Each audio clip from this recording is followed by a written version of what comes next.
जय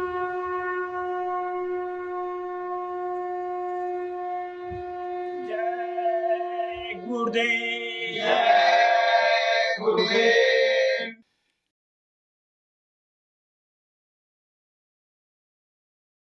जय गुरुदेव। जय गुरुदेव। तेरा बचपन गया और जवानी गई, तू न जागा। चोर अब तेरी गठरी में लागा। तेरा बचपन गया और जवानी गई, तू ना जागा। चोर अब तेरी गठरी में लागा। गर्भ में काल करके जो आया, फंस के माया में सबको भुलाया।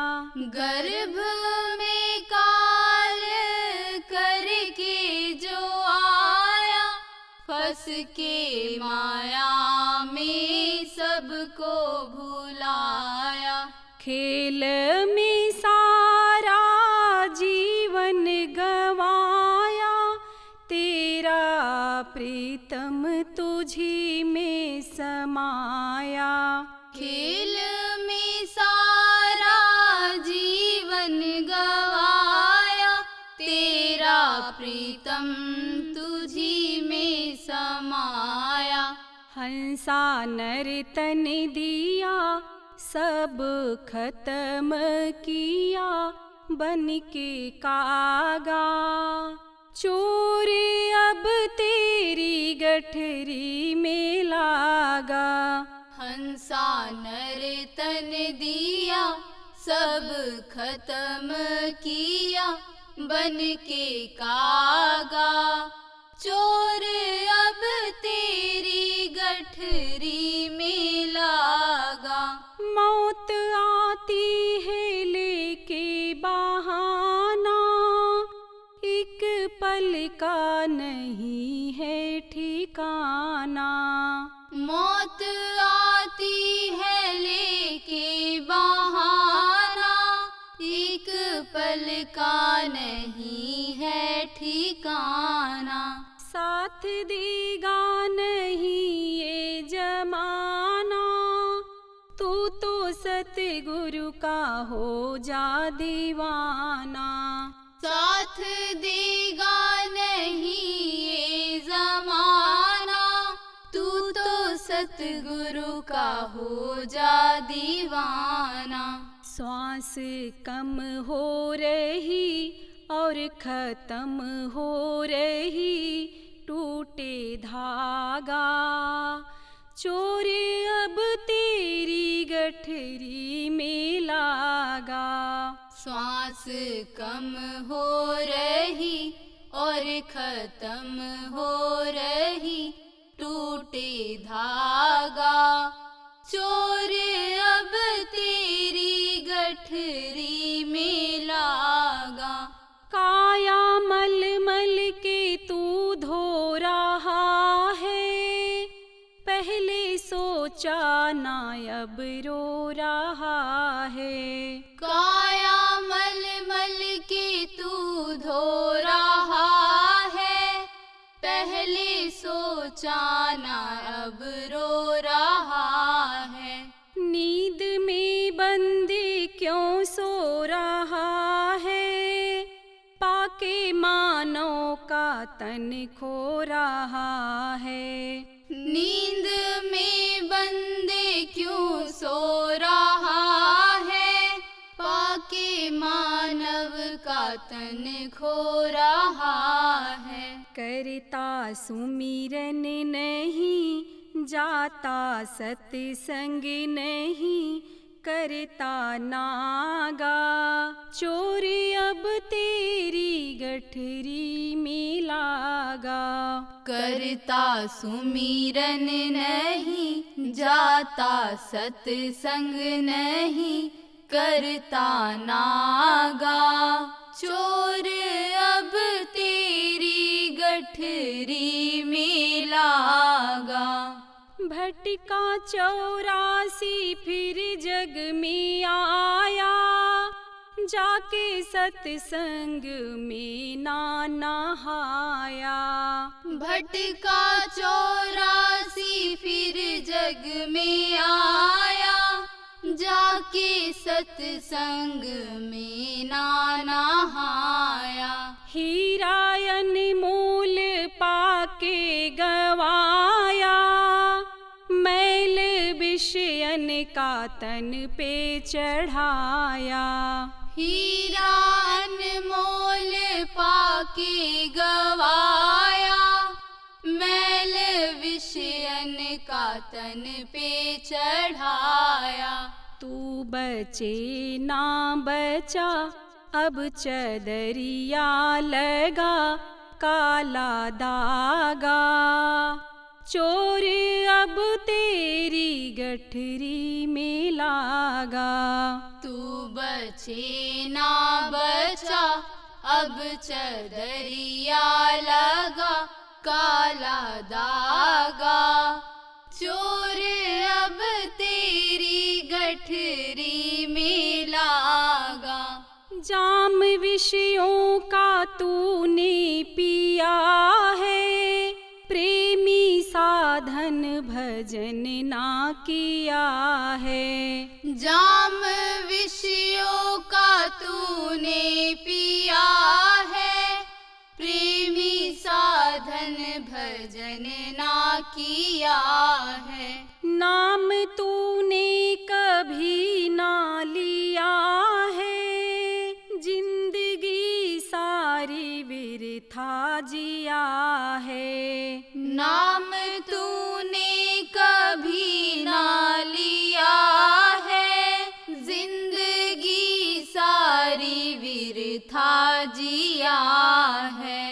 तू भटकता रहा सर पटकता रहा खूब भागा। चोर अब तेरी गठरी में लागा। तू भटकता रहा सर पटकता रहा खूब भागा। चोर अब तेरी गठरी में लागा। जय गुरुदेव। जय गुरुदेव।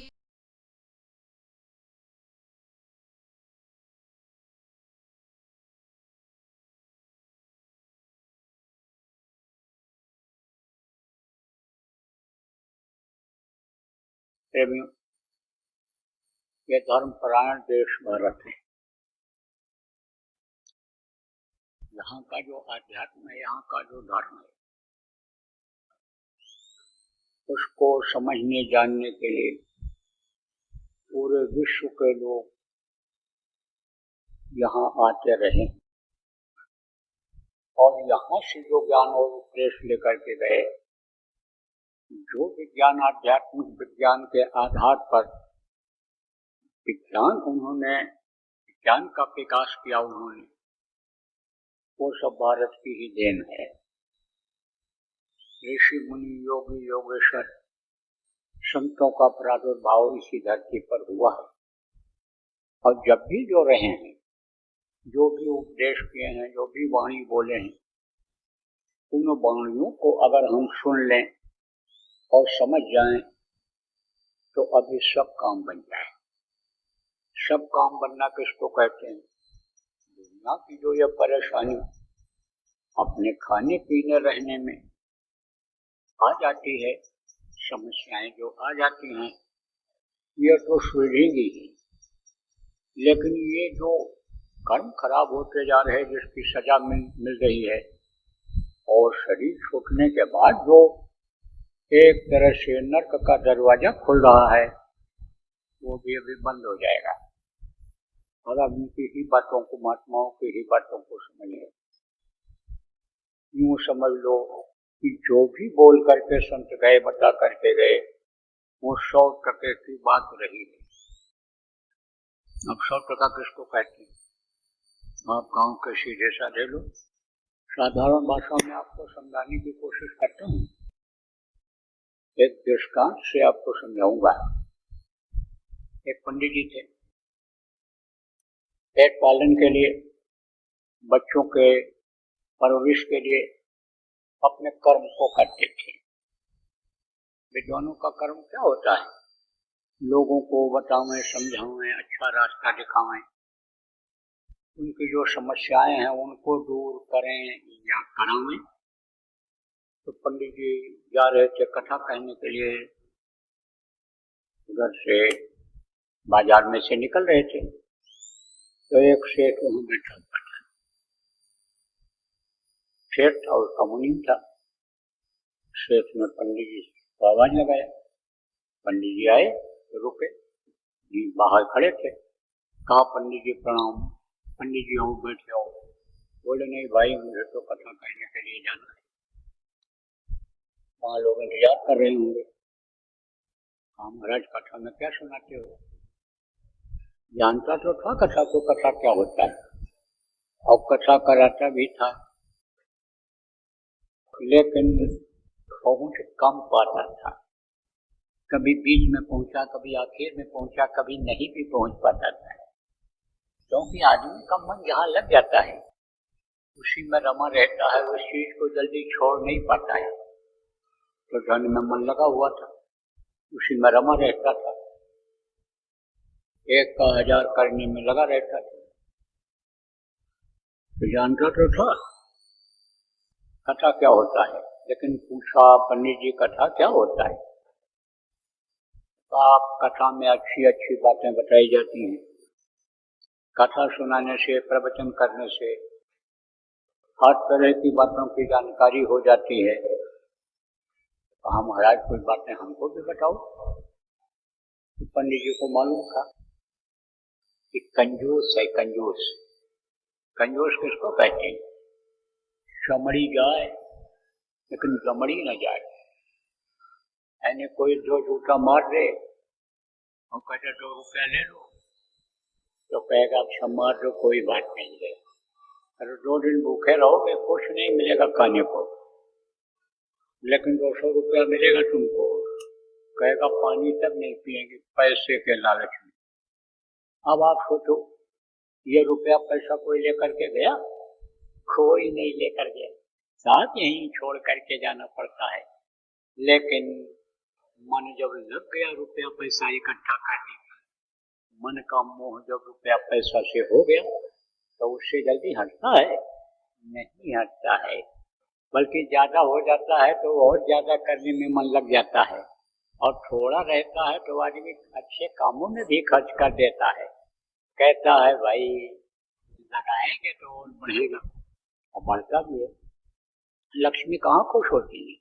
लक्ष्मी को अच्छे काम में लगाया जाता है तभी खुश होती हैं। तो लक्ष्मी कमाई नहीं जाती है, लक्ष्मी आकर रुक जाती हैं, वहीं बैठ जाती हैं, चड्ढी ले लेती हैं, तब वो हटती नहीं है जल्दी।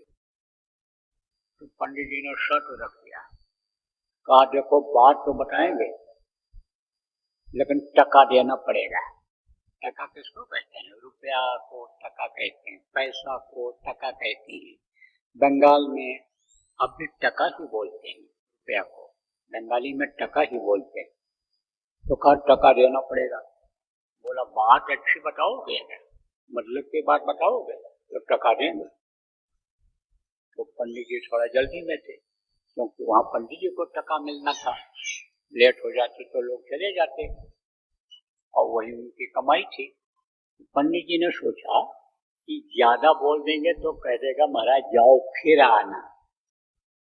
तो कहा 10 टका देना पड़ेगा एक बात का। बोला ठीक है, बात पसंद आ जाएगी, अच्छी बात होगी तो दे देंगे 10 टका। कहा बताओ बात। तब कहा देखो अपने से छोटा कोई हो और जिससे प्यार मोहब्बत हो अगर वो ऊंचे ओहदे पर चला जाए तो जहाँ जिस जगह पर रहे वो उसी तरह से उसकी कदर किया जाए। आपसे ऊंची जगह चला गया तो उसी तरह से कदर करना, इज्जत करना है। सोचे बोले बात तो सही है, 10 टका देने वाली है, 10 टका दे दिया। बोले अच्छा तो ठीक है, हम जा रहे हैं। पंडित जी बोले जा रहे हैं। सेठ ने कहा बैठो पंडित जी बैठो, कोई और बात बताओ। अब पंडित जी फिर उसी के ऊपर डालते रहे। बोले तो अब 10 टका और देना पड़ेगा कि किसी भी तरह छुट्टी दे दे, ये कंजूस तो है, ये काट देंगे, बात पसंद आ जाएगी तो। तब कहा कि देखो, अगर कोई आपका हितैषी हो या कोई भी हो, मानवता इंसानियत ये कहती है कि ये ऐसा काम कर रहा है, अब इसमें इसके जान का खतरा हो जाएगा, इसमें जान चली जाएगी, तो उसको बताना नहीं चाहिए, बल्कि पर्दा डाल देना चाहिए। जहाँ जान की खतरा वाली बात आ जाए वहाँ झूठ बोलना भी अन्य समझो कि पाप के, जघन्य पाप के शुमार में नहीं होता है। पाप तो होता है लेकिन उसकी माफी हो जाती है, जघन्य पाप की माफी नहीं होती, तो पर्दा डाल देना चाहिए। बोले हाँ ये बात भी सही बताया आपने। बोले महाराज और कोई बात बताओ पंडित जी। बोले तो फिर 10 टका और भी 10 टका और देना पड़ेगा। बोला कि हाँ 10 टका और देना। बोले तो लाओ अब निकालो, जो सोचे पता नहीं बेईमानी आ जाए मन में, निकल बकर के दे दिया। दो भाई मुनीम जी बैठे हुए थे, दे दिए। तब कहा तीसरी बात अब सुनो। तीसरी बात, जो काम अपने से नीचे के लोगों से हो जाने को, जो काम नौकर से या माताहत से हो जाने को हो, वो काम आदमी को नहीं करना चाहिए, खुद को नहीं करना चाहिए। बोले हाँ यह भी बात सही है, जो दूसरे से हो जाए क्या फायदा उसको करने से, दौड़ धूप करने, मेहनत करने। दे दो भाई इनको 10 टका और दे दो। तब कहा कि और बताओ। बोले देखो 10 टका से काम नहीं चलेगा, अब 100 टका अन्य समझो कि आप दोगे तब बताएंगे, नहीं हम जा रहे हैं। सेठ जी ने कहा पैसा तो बहुत पड़ा है, रुपया बहुत पड़ा है अपने पास, बात सीखो, मौके पर काम आएगा। दे दिया। कहाँ दे देंगे, 100 टका दे। तो मन यहाँ से हट जाए, उस जगह पर फिर रुकना नहीं चाहिए, उस जगह छोड़ देनी चाहिए। अब जा रहे हैं 4 टका की बात, 100 टका की बात बता दी आपको। अब फिर जब जरूरत पड़ेगी आपको तब बुलाना, तब फिर और बात बताएंगे। अब उतनी देर में 100 बातें बताते तो 100 टका का काम होता है, और आपने जब हमारा कोटा पूरा कर दिया तो हम आपको बता के 4 बातें जा रहे हैं, आजमाइश करके देखना सेठ। अब कुछ दिन बीता तो सेठ की हालत हो गई खराब। किस मामले में खराब? लालच में, लालच ज्यादा किया, अविलावट मिलावट ये वो सब करने लग गया, उसमें बेईमानी करने लग गया, पैसे के ही चक्कर में, 99 का 100 करने के चक्कर में पैसे की कमी जब हो गई तब मुनीम से कहा। मुनीम कौन था? उसके पिताजी के समय का बुढ़े का लड़का था वो। जब यानी समझो पिताजी थे सेठ के, मुनीम थे, मुनीम बुढ़े हो गए, ये जब देखने लग गए तो अपने लड़के को उन्होंने कर दिया, कहा भाई मैं बुढ़ा हो गया तो मैं मरने लायक हो गया, आपका कोई काम कर नहीं सकता हूँ। लड़का भी उसी तरह होशियार था, जवान हो गया था वो भी, तो मुनीम करने लग गया। तो मुनीम उसका वफादार था, मुनीम का पिता भी वफादार था सेठ के प्रति। वफादारी किसको कहते हैं? नमक जिसका खाओ उसका अदा करो, नमक हलाली करो, नमक हरामी मत करो। तो नमक हलाल था तो उससे सारी बातें कहते सुनते रहते थे, अपनी दिल की बात शेयर। तो सेठ एक दिन बोले कि भाई अब यहाँ तो इज्जत का मामला आ गया, ऐसे नहीं रह गई, इज्जत प्रतिष्ठा तो अपनी बहुत है यहाँ, दूसरे जगह चला जाए, पता लगाया जाए, वहीं कोई रोजी रोजगार व्यापार किया जाए। बोले कि ठीक है, चल पड़े। अब वो राज्य जो था वो दूर था, जिस राज्य से उनको निकलना था पैदल रास्ता था, उसकी दूरी ज्यादा थी। तो सेठ जी गए तो थक गए। सेठ जी तो वहीं रुक गए रास्ते में, और वो चला गया लड़का वहां गया। लेकिन पहुंचते पहुंचते उस राज्य का गेट हो गया बंद। अब वो बेचारा न इधर का रहा न उधर का रहा। भाई घर सांप छछुंदर जैसे सांप छछुंदर को पकड़ लेता है तो न निकलता है न छोड़ता है, ऐसे वो सोचने लगा अंदर जा नहीं पाएंगे, पीछे लौटते हैं तो कल फिर आना पड़ेगा, तो भाई यहीं पड़े रहो। अब गेट के बाहर उसने रात गुजारा। तो उस राज्य का ऐसा नियम था, सेठ के पड़ोसी राज्य का ऐसा नियम था कि वहाँ राजा की मृत्यु जब होती थी तब राजा के लड़के को गद्दी नहीं देते थे। वहाँ की जनता जाती थी, गेट पर खड़ी हो जाती थी, और सबसे पहले बाहर से उस गेट के अंदर राज्य में जो आता था उसी को राजा बना देते थे।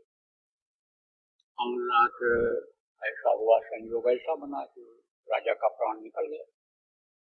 समय इंतजार करता है, समय किसी का नहीं इंतजार करता। कोई कहीं भी रहे तो शरीर धड़ाम से गिरता है, पांचों नौबत बाजती हो, छठी सो रात, जहाँ मंदिर खाली पड़ा बैठन लागे का, किसी मनुष्य शरीर के ऊपर गिद्ध और कौवों का हमला होने लगता है, सड़न गलन होने लग जाती है, तो मृत्यु बता करके नहीं आती है, बड़ी अचानक है, अपने आप आ जाती है। तो राजा की मृत्यु हो गई, समय पूरा हो गया। तो अपने मंत्रियों ने कहा भाई चला जाए, अब वहां सबसे पहले तो राजा की खोज की जाए, राजा बनाया जाए, उसके बाद में तब इनका संस्कार किया जाएगा।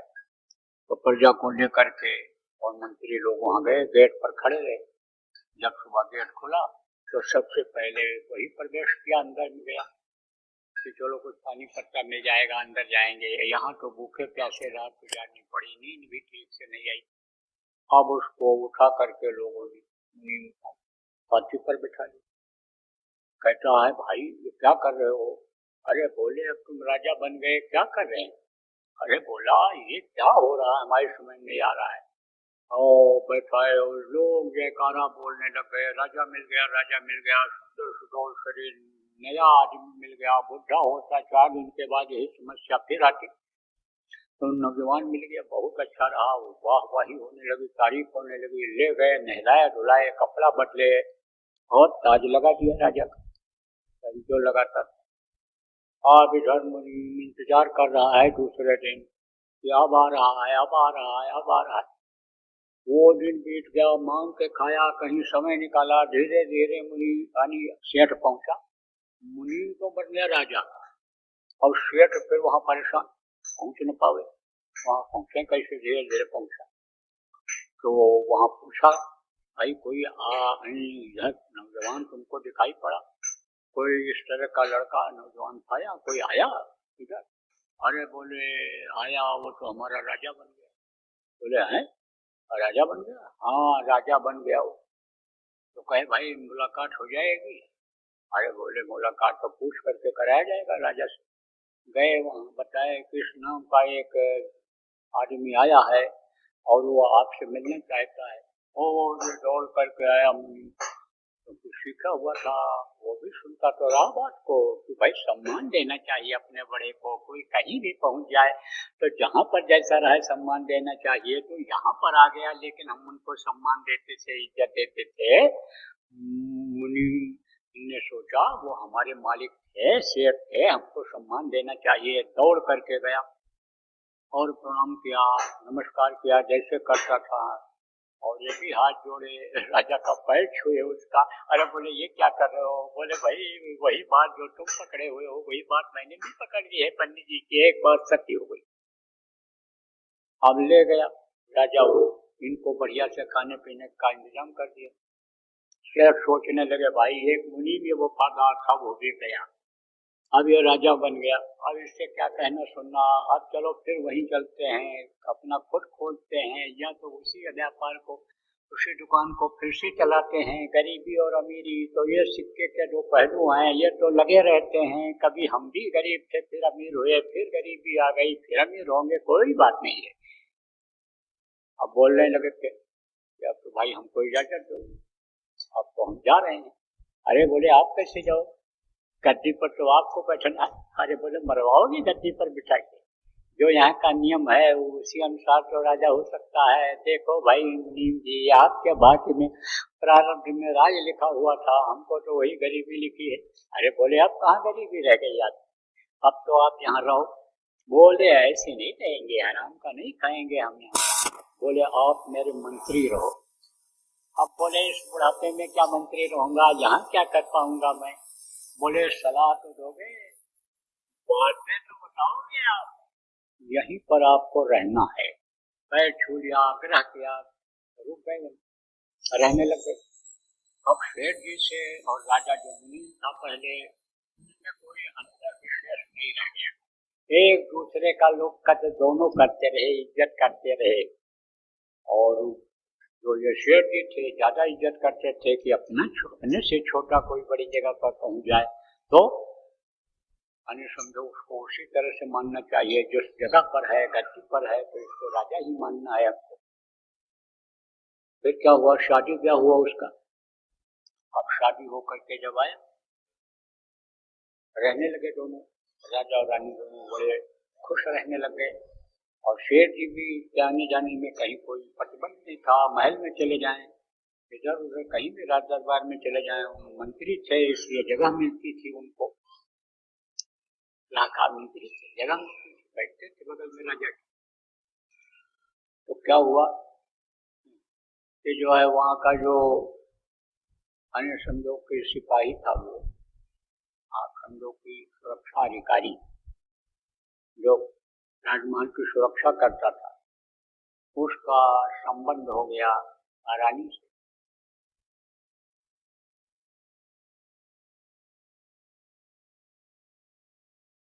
क्योंकि ये परिवर्तनशील संसार है, यहाँ बदलाव होता रहता है, इसलिए जो श्वास बचे हैं, जीने का समय बचा है, उसमें कुछ भजन भाव भक्ति भी कर लो, उसमें प्रभु को याद कर लो, प्रभु को पालो, प्रभु को अंदर में बसा लो।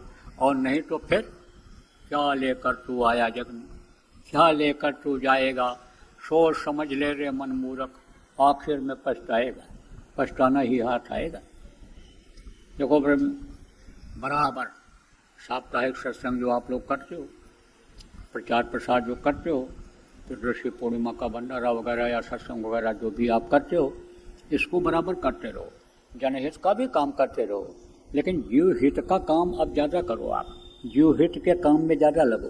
जीव हित का काम क्या है, जीवात्मा इस शरीर से निकलने के बाद नरकों में न चली जाए, काटी सड़ाई जाए, गलाई जाने लग जाए, यह फिर कीड़ा मकोड़ा सांप गोजर बिच्छू, यह पक्षी और ये जो वृक्ष हैं इन योनि में न आवे, इनमें न तकलीफ झेलना पड़ जाए। यह काम पर अब ध्यान दो, आपकी भी न फंसे और जो जीव हैं ये भटक रहे हैं वो भी न फंस जाएं। तो उनको रास्ता बताओ, लोगों को शाकाहारी बनाओ, नशा मुक्त बनाओ, नामदानियों को भजनानंदी बनाओ। इस पर अब ज़्यादा जोर दो, अब ये समय आ गया। नहीं तो बज रहा काल का डंका, कोई बचने न पाएगा। बचेगा साधजन कोई तो सत्य लगाएगा, जो साधना करेगा साधक होगा, उसी की बचत होगी। और नहीं तो खराब पर खराब समय आता चला जा रहा है, और उसका जो है आपको नज़ारा समय समय पर आनी आंधी तूफान के रूप में, जमीन फटने धंसने के रूप में, लड़ाई झगड़ा के रूप में नज़ारा नज़र आ रहा है, दिखाई पड़ रहा है। जो पढ़े लिखे लोग हो आप ध्यान दो। जय गुरुदेव। सरकारी व गैर सरकारी अनुदान के लिए बिना सत्संगियों के सहयोग द्वारा जनहित के कार्यों में लगी हुई बाबा जय गुरुदेव धर्म विकास संस्था का मुख्यालय पिंगलेश्वर रेलवे स्टेशन के सामने मक्सी रोड, उज्जैन, मध्य प्रदेश में है। यहाँ पर सत्संग व नामदान का कार्यक्रम होता रहता है। अतः आप श्रोताओं से अनुरोध है कि बाबा उमाकांत जी महाराज के आश्रम उज्जैन एक बार परिवार सहित जरूर पधारिएगा। आपके सुझाव के लिए व्हाट्सएप नंबर 9575600700। जय गुरुदेव।